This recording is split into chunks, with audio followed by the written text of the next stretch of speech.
This was the party spot, yep, that we're at. This one? Yes. Let's hope, huh? Okay, look, we got something bigger right there. What is that on the left? And it would be if you're gonna come straight off of here with a vehicle.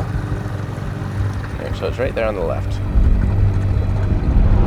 We are stepping into day 3 looking for Savannah Hale.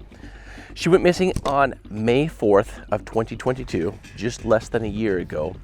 And we spent the last 2 days at over 20 plus locations looking for her, but we did not find her up in Shreveport. So we have returned to her hometown, Montgomery, Louisiana, an hour and a half south of where she was last seen, physically at a Chevron station at 6:08 a.m. on May 4th. Now this is just a few hours after her and her boyfriend finished, at the Fatty Arbuckles at 4 a.m. on May 4th. So they go home together, they're living together, drop him off, he goes to sleep. He doesn't even know that she's left. She sends out 4 text messages right around 6:30 a.m. Those text messages go out to her sister, both of her sisters, Megan as well as Kirsten, that says, I'm sorry, I can't do this anymore. Sends out a text message to an internet ex-boyfriend or boyfriend in another state, and then also sends out a text message of a screen recording of her going through and filming her current boyfriend of text messages between him and another girl. Now she's also on anxiety medication as far as I understand, and she'd been drinking early that morning as well.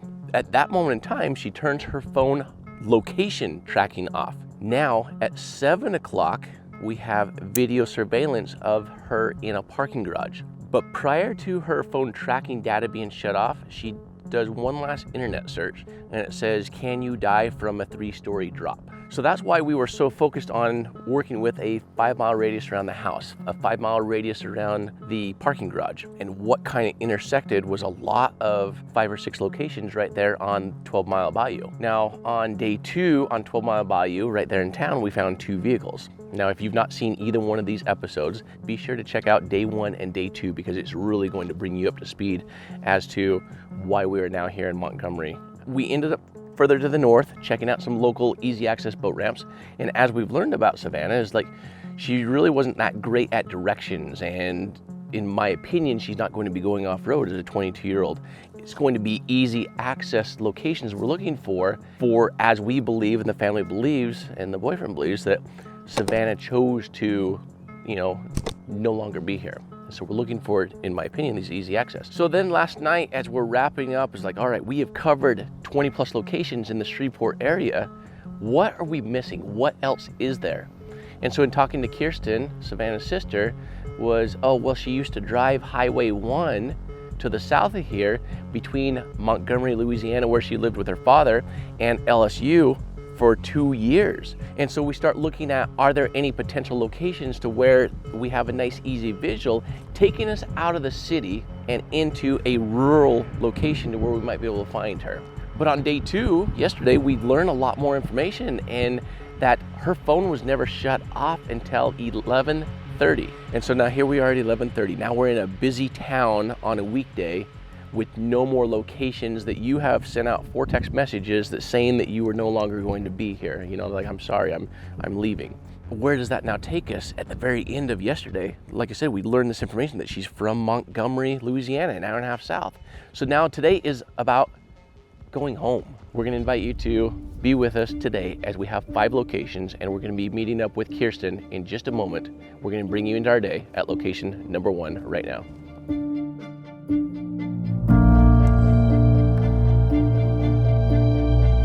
For families who have all but given up on finding their loved ones, this team is a last hope.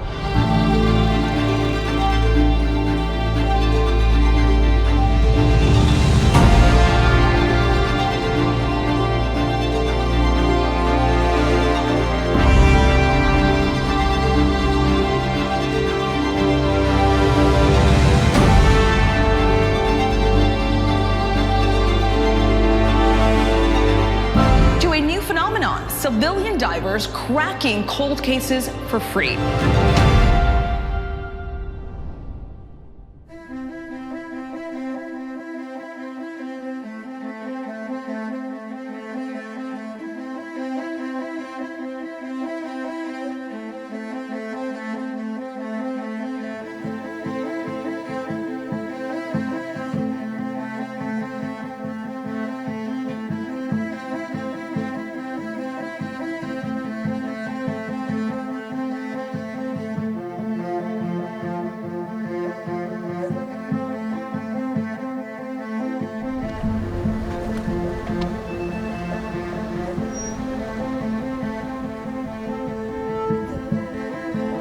morning, Kirsten.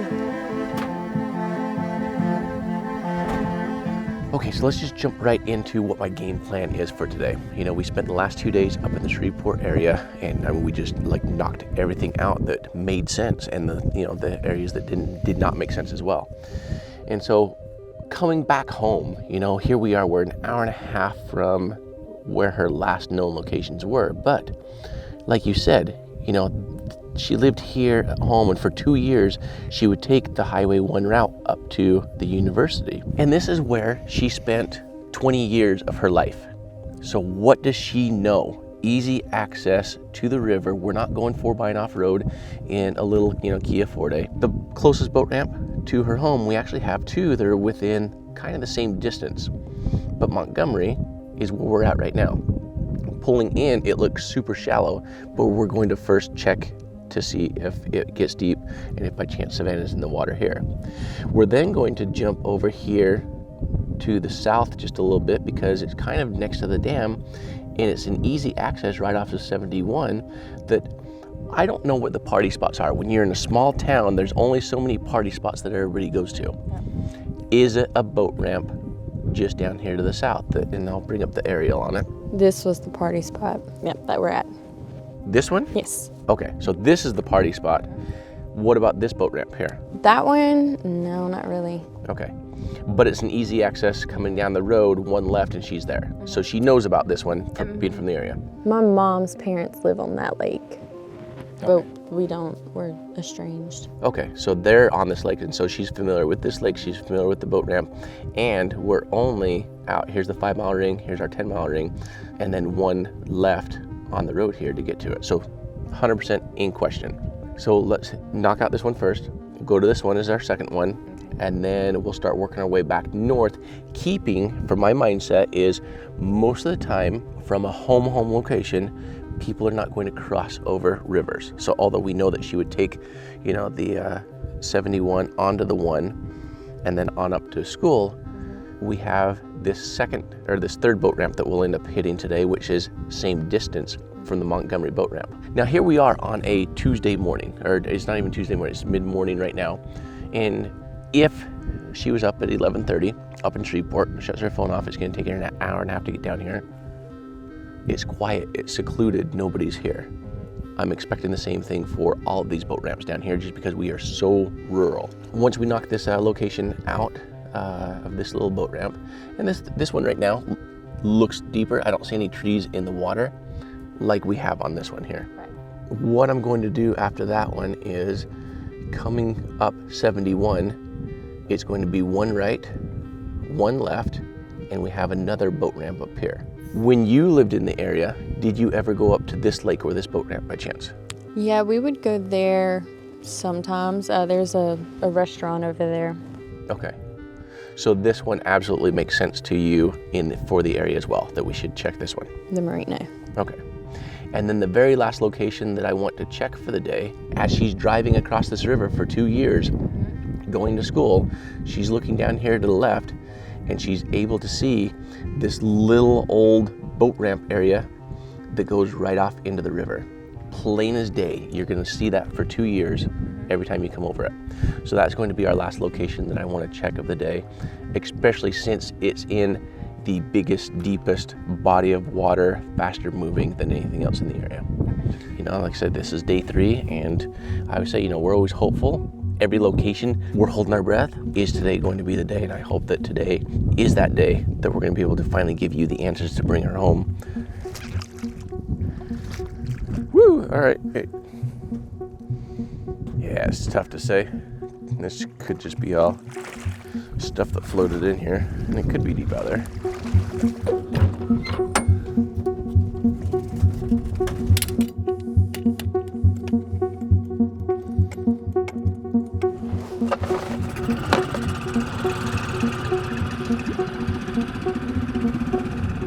Garmin is online.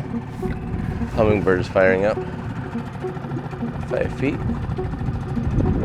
6 feet. All right, so it's deep enough there. All right, here we go. So you can see the sonar on the side scan on the left, right about the 18-foot mark, is the wall there. As I'm turning here, we do have something on the right, but I'm going to come back across because I was also turning at the same time, so we'll come and we'll check that spot out. And right about here is the farthest the car will be. We'll go another 100 feet or so, and then we'll turn and head back in towards the ramp.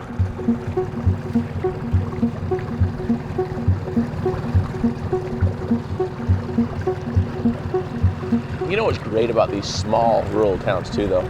Everybody in town knows that this is the local party spot. All the kids come here, and in my opinion, they're left alone because there are only like, what, 300 people in town. It's just what you do in a small town.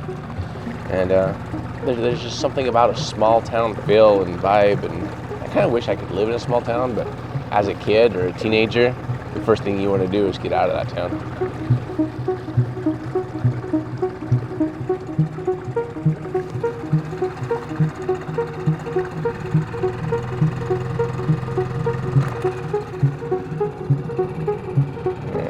Clears that. So right here, I'll just kind of show you, right here is the end of the boat ramp, and at the end of the boat ramp is where, like, some rocks at the very end. It goes from 3 feet, or 2.5 to 3 feet, and then it drops down to 7 feet is where we're at now. If there was a vehicle there, we'd be able to see it plain as day. There's no other access points on here either. If you look around where this little grass comes off, where the parking lot is at, because of the distance as well as her car, I'm going to say that in my mind, in my opinion, just from what I've learned of Savannah, she would use a boat ramp, not necessarily launch a vehicle off of here, unless for some reason she heard back in the day, oh hey, the deepest hole at the local party spot is going to be right off of the parking lot there. So we just want to make sure that we clear it properly and run the boat through here once with the sonar. And it is a hole that's 8 feet deep. I think that's a good thing about the party spots too, because south is hot and you got to know where your swim hole's at. So it's not like she was searching for it if she knew where it was. Yeah, especially growing up here for 20 years.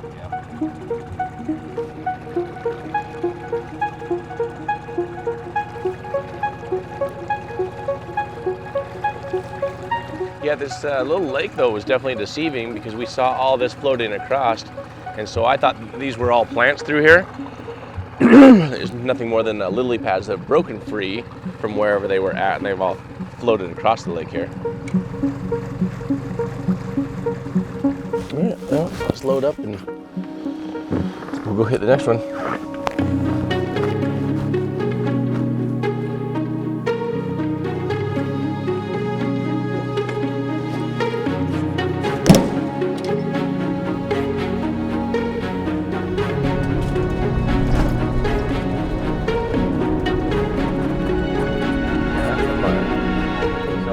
Down south from Montgomery, one left, straight to the lake. But coming out of this one, again, it's in a rural community. Here we are, 11 a.m., nobody is out here.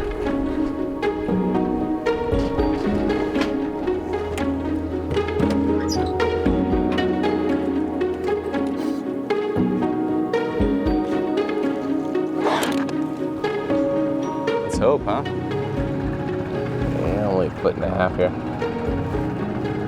Hey, are we going to scan the whole embankment as well, since it doesn't have a railing? No, you look at it, there's way too much distance between there and there to get a vehicle off of the end of there. Yeah, only a foot and a half deep in here. That's pretty low. Yeah. St. Maurice, that's the name of the town we're going to go to next. And that's going to be where the restaurant was at that they would go to.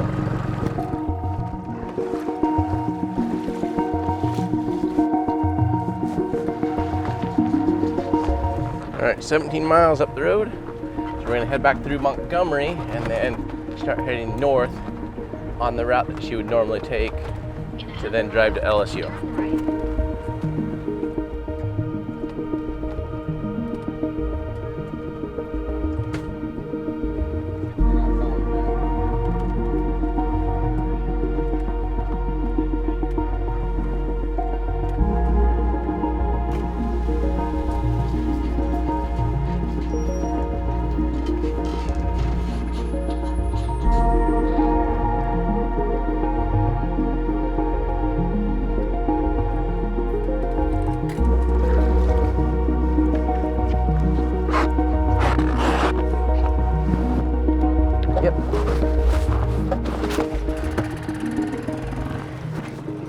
3 feet.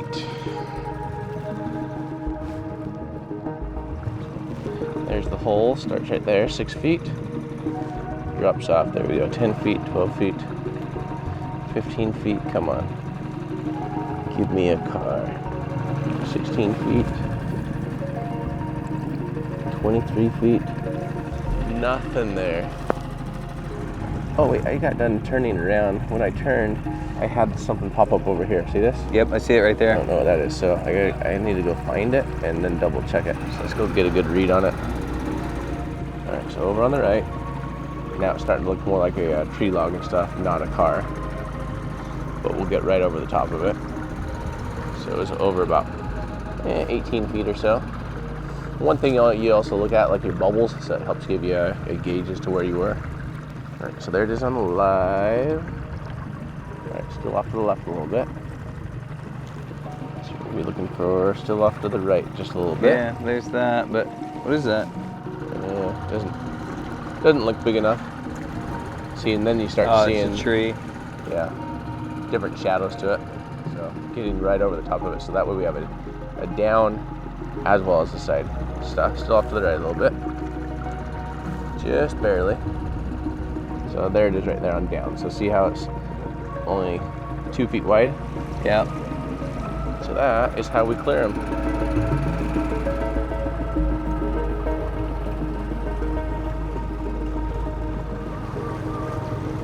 Shallow there.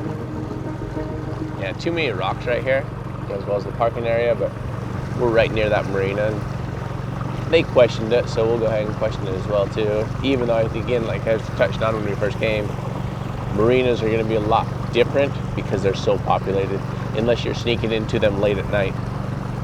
You know, and maybe she waited till late at night. You just never know.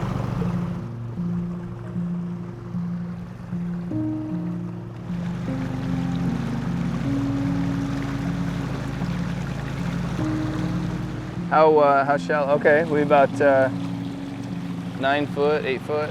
Yeah, especially on. I mean, look at we're in winter time and there's campers up here. May there's gonna be campers. You're only at 6.5 feet here. 5 feet. Yeah.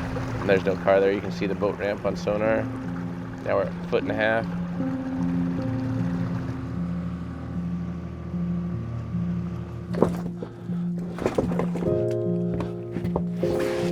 This is where I'm gonna part ways. Okay. I gotta head out. Thank y'all for everything. Appreciate it. Welcome. You taking a hug? I do. Okay. We'll call you if we find anything of these last 2 locations for you, okay? Like I said, I mean, if anything, you know, we have a lot of answers for you as to where 100%, if I'm like, you know, looking in the eye, like I have cleared it at 100%, I have no doubt. Otherwise, I'd still be at that location.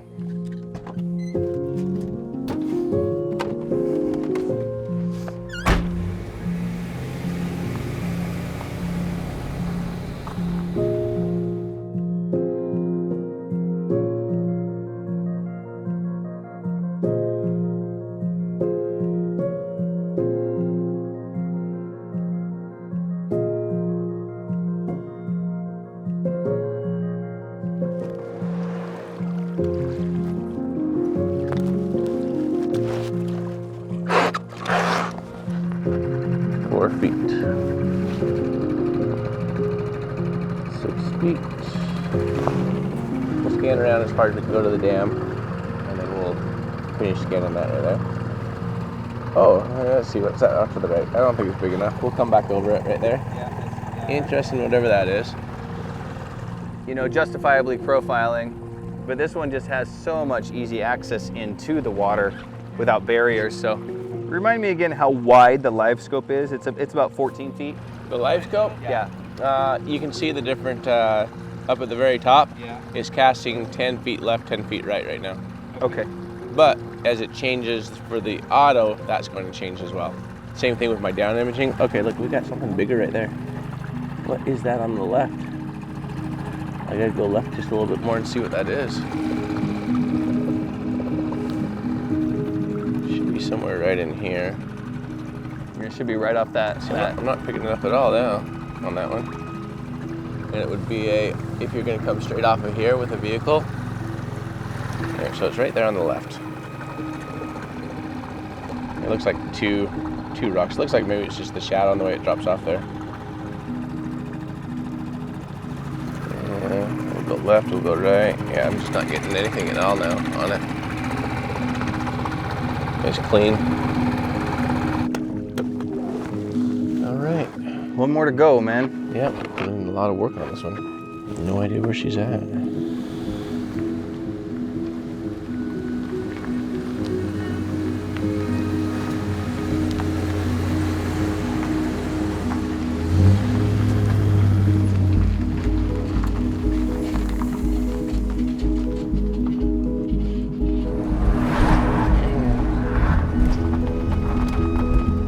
Alright, so this last location, Brian, the reason why I put this on the list on this side of the river, closest to where she's grown up for the last 20 years, the one and only biggest location, body of water that you would see on the route going to college.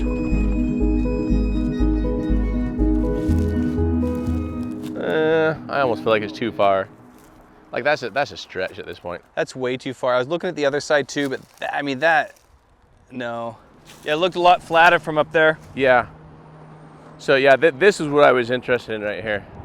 And that's not doable now. Hello. Hey Kirsten, it's Jared. Hey. Hey, we finished checking off those last two locations. The one off of Chi Chi up there on the north. It does get down deep enough, but it's completely cleared, no vehicles.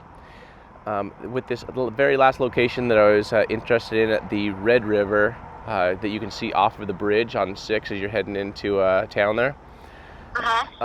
Once you get down to it, it's not flat like I thought, and there's too much of a berm and a ramp, and if anybody was to head up and over there, there's going to be car parts and indentations, and so this is definitely not a entry spot of any sort for a for Savannah and her vehicle. Okay. So anyway, we'll put these videos together, and we'll get them out there, so that way call to action for people to reach out, and to help out, and did they see Savannah? Do they remember anything? And one day you're gonna have the answers, and you're gonna have Savannah home, and today, like I said, we have the answers as to where she's not for you.